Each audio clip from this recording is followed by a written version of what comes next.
That's it. Now, see the medo chassis. The new crusading guide that work at him. We share and you must say, yes, Alan was surprising people for a DNTia. Won't say a war about 1 persuasion so the Mako Ahanu, and ne adiosunum.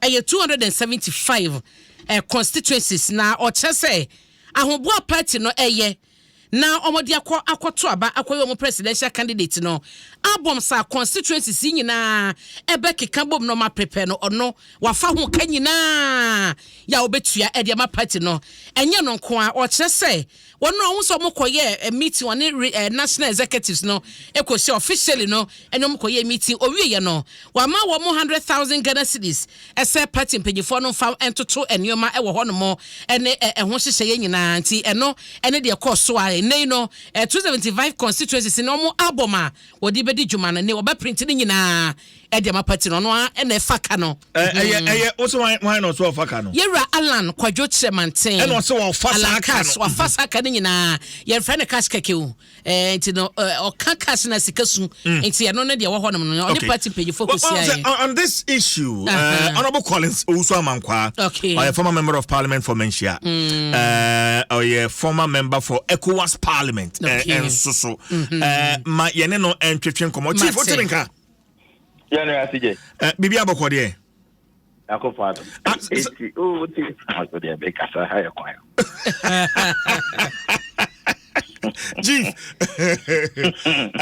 Anamoa Uralan Chemantin A2 say one be funded the printing of register no enyina no also wo hasemka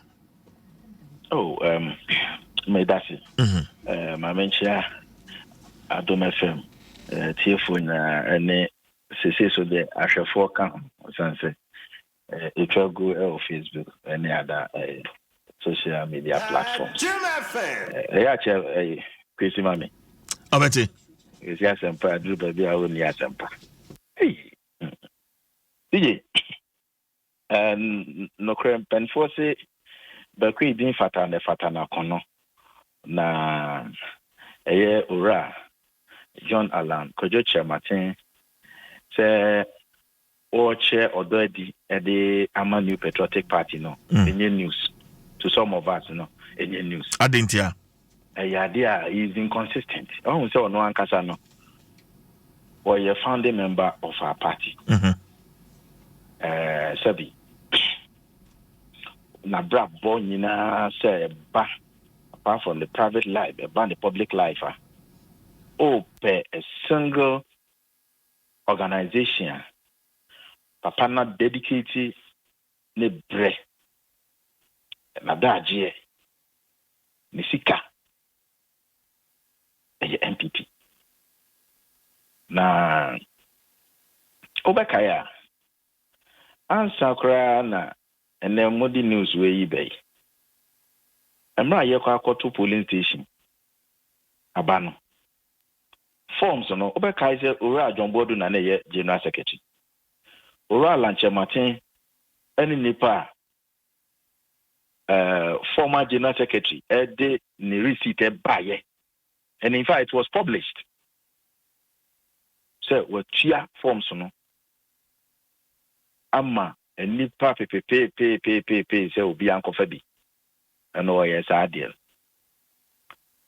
papa ye party headquarters and I see party head officer and no ena ewo asalam down no I'm not ye procure no papa that time no ye dum training me kakukuro memle die no that time no ye dum training ema a young executive forum as chairman or no ena or no ye prime mobilizer for sa procurement ye dinya sa dino ti oral and Martin mekai 2006-2007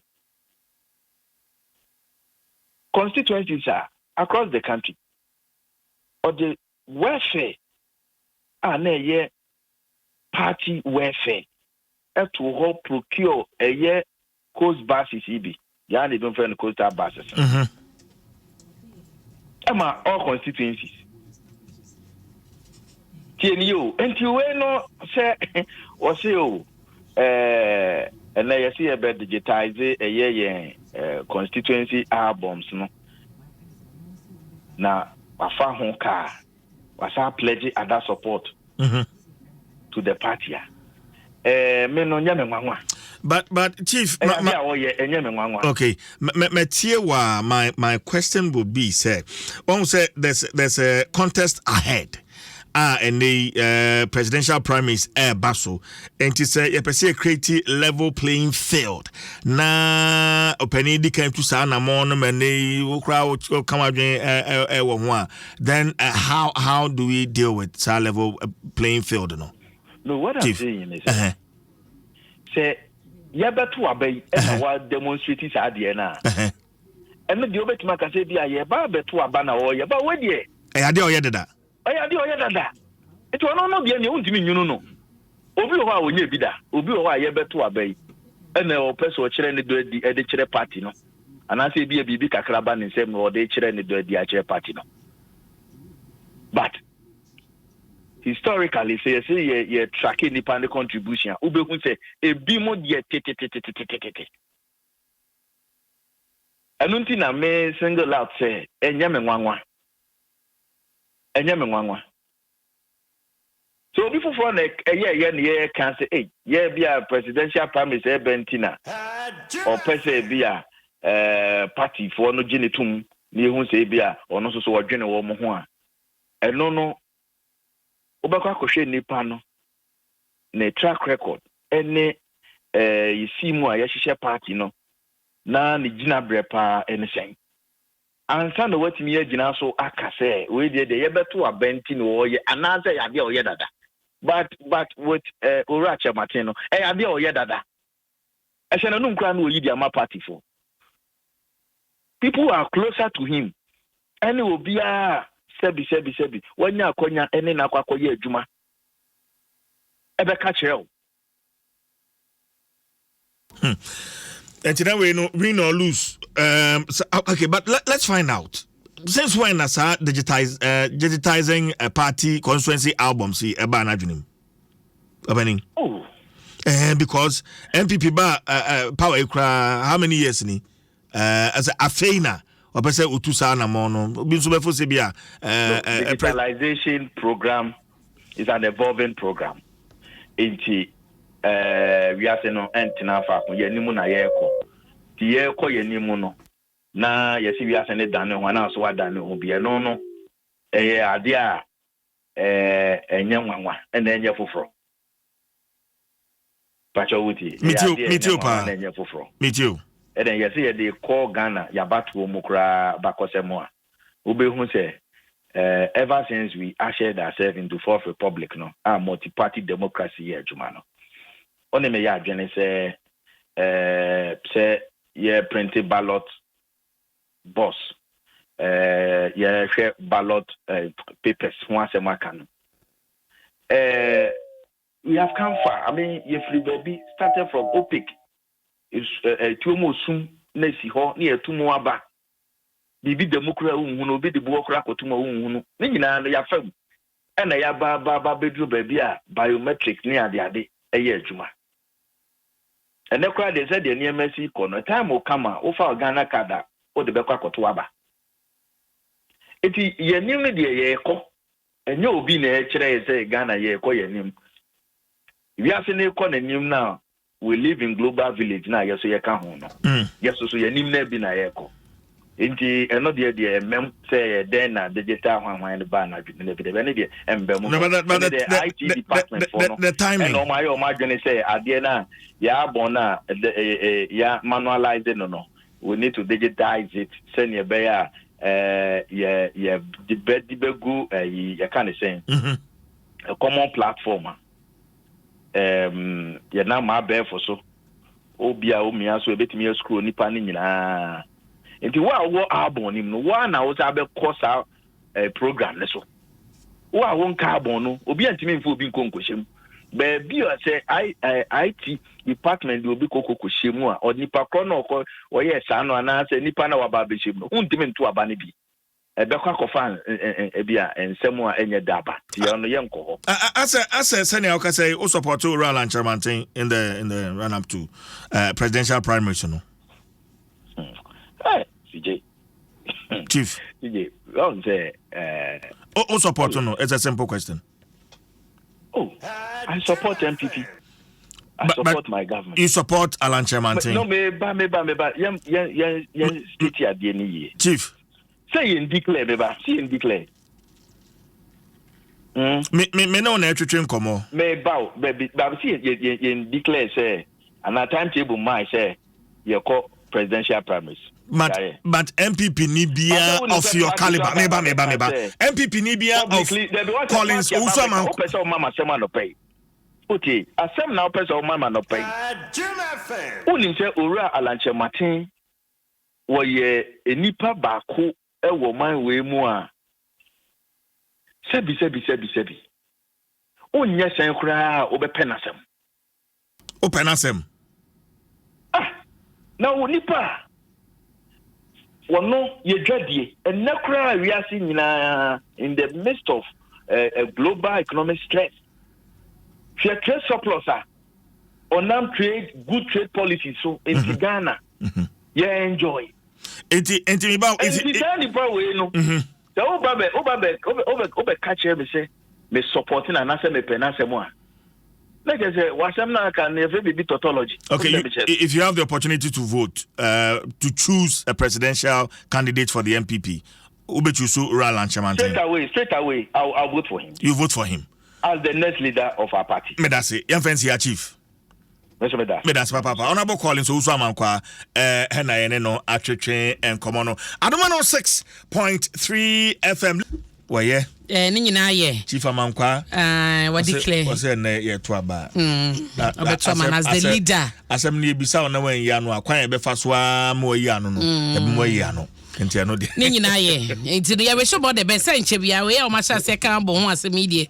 Na enche. Na wonim se IGP ekopiem wo na se asum bi e koso. Ewo Zoom Lion Ghana Limited.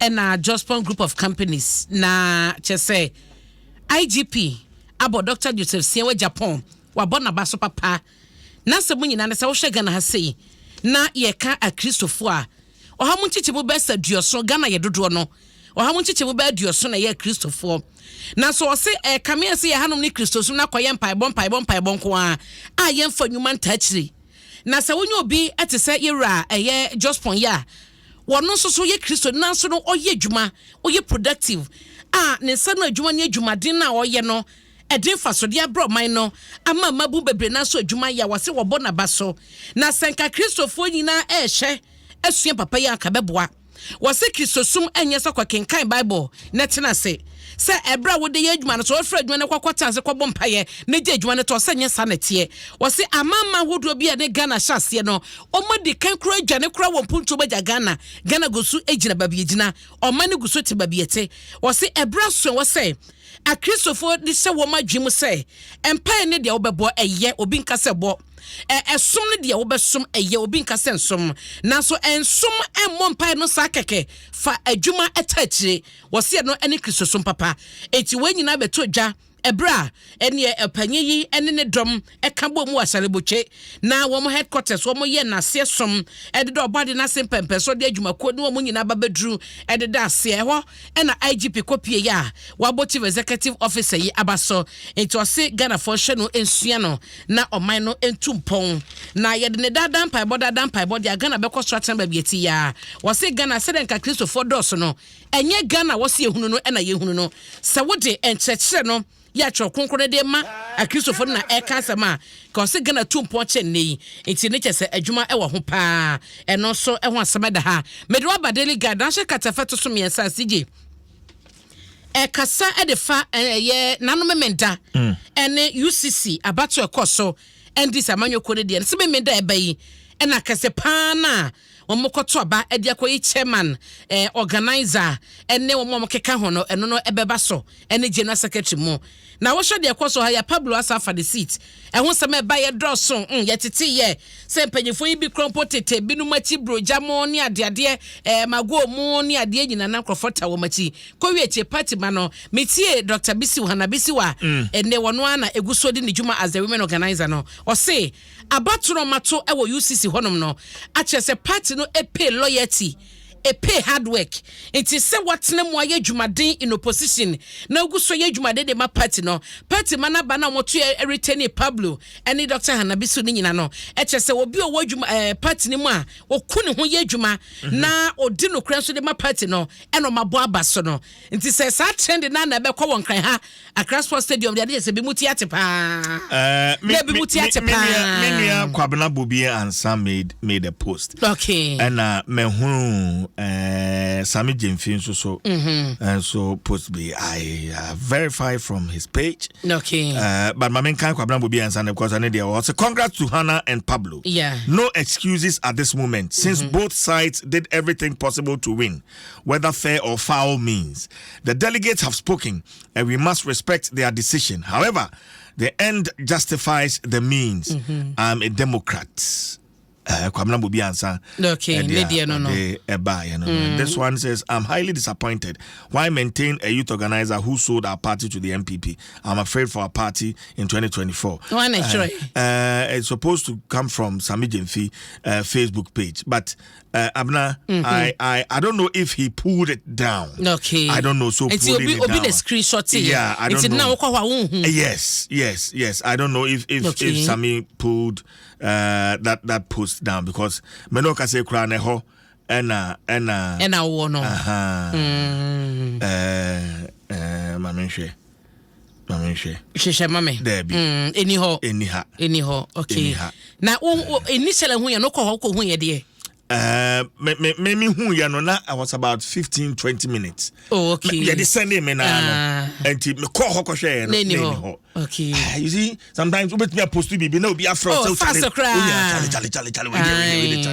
And you be there ye I cha sadubu ahin ne anas issue yi post ya ye ni ba ye ho so ana anko se nkrofo ye fast kro mu wo de to na second see screenshot dada abna o we be on me page so now frame ya now me kata say we pulling it down. By the time I be pulling it down no be iodine obi afadada kra no obi afadada nti no eno ho asama wo daily guide katofeto so me nsa na no ye momoni adwuma na nya easy in fact na ye heated wo sha time krompo mo sha bato na se bro mo ka chesa no pa no kro Saturday no mo de be hye so na wo to me ho say enioma keka nioma e wo chi ho eno so ho asama wo daily guide na sije meko ana me ne wo say gutafo e de krata biaba na maniaje e wo sankrata mo de ba ye no ho na ye hye se GPRTU enso be fa sa kwan kro no aso na ene guta ene ebo aban na baso ese waye dwumaden amasidi na hoode no ejane na so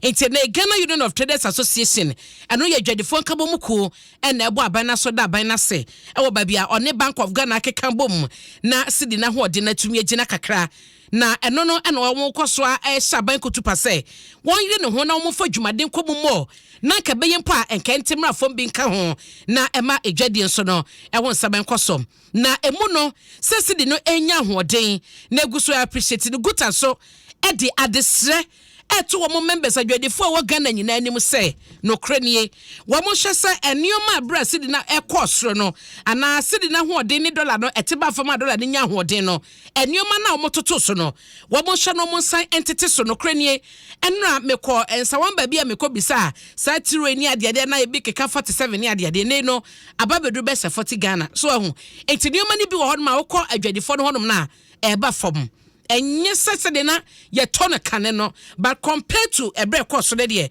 sese na eba fam kakra enti we eye Dr. Joseph Obia oye president e de maguta e na wo kiro nsemi e de aba enti adwadefo a mudidwa na mototo nneema muma ye toya ye de man twetwe ho sansa mo na ye nyina ye niba bia dollar na ho odi gina enei ahoden no sidi na hoden no asan aba na badia na mo amunim de wasemo ye abna exist ya wo mo susa dollars egu o mo dan mo no abom so are you 5 Odala sino a odi see ya Abomoso. Abomoso. Question say. Oh bi aboneso ka che ne se aboneso. Enti obi a bomode ne jeje mu waye. Na baby edu menyi ni se niam be sansesa. Ye mon pese be koso akofom a. Enti Ghana Private Road Transport Union GPRTU yesemo mo hwe de gutaye no na munye bi. Yera bubre yera Imoro Abbas. Yesemo mo hwe de guta aye no na munye bi. Wamonte ashented because fan wo boy ba for within this week no expert am yet ase say. Meba. Expert am yet ase say within this week. Eso sign abeti by 12%. Ohamuntiche mu edumienu. Eso san beti wo de kwa toto de asad last week no na gina na chese beba fom. Enti GPRTU enhwe de gutai no munye bi. Okay, but as one person can say only drive for casa even just like last Thursday. Say see I know say farm go on so 20 and so 20. Wama you blame no every farm go on so. And no so yen meba. Say see I want car tie bo. Tie. One more car road ready. Casper pass. One more car engine oil la one more de go car nim. CJ. One more car chese nema bebre. Chese nti eno no. One more chese. Driver for ni chese. Anya dia omo te so a Ebeye ye. CJ ebra ye drew the picker. Fan wo bo kwa so ye nyina betena se ho sei. Ebo abanachi. Na diesel na bese 23.4. Ye kan ho asem. The major factors are GP atun krato mo de ba ye kinka bi no mo ka che say. Eye sidi na ho de na etikọ fom. And fan one boy ekosro. These are the major factors so much as be catch say e was some the increment ba. One count I don't know na a minor. They were no major factors. See they no na nchen. Omo 90% the buy ya omo de chase ye effective na ye adwuma no. I think say the next week and fan one boy course ko do 23 cities no. Drivers no ankasa omo gina wo mo ho so. Esan increase fe na yetua no etu ekwan kro na ye nyina na mo so no eso the driver ni we yeje o mo to bobru 20% because at the time a GPRTU at 90% increment le ba ye no na entun komu and a prices na nkosoro sije ni nyina ye kan ye no to mutua ye o me no nyina wa ha na La Paz mintua metua 50 pesos mintua metua obi wu ho we were here ye hu de kwaso it is a fan one bo no eba from a we say German so na ba bedu ye local pumps a ye say GPRTU for omutete lorry fe no so ma ye na ye ho toyen na ye tumu no ye gitumu pure water for so say and then say from so say ni nyina no anwa ne bo no so ese anwa honom no na folly and the guta emo bag no so ese na me chesa hono na me ma won fato ba ko say me ko bi sa tira na keto no 47 cities almost 50 no e ma me ko ye no 40 cities me toyen at least there has been a reduction. Say you one city crumpo na mate so ye ma witness no no. Enti pure water no so say ne bo ne ba fam. Enti pure water ye say omo ye wo so no so mo ekuo. Omo de krataba on 2 occasions. Ebe ka che say because of dollar sidna ho na etiba from dollar wa ho de no. Amanyo ma na omo koto de betwa rabbits ne de betwa so ne ade no. Ne bo kosoro. Enti ye say sase water producers no. Enyoma no enesidi no eba from said your course so na mo kofa dem akwa na mututu mu ma ye no almost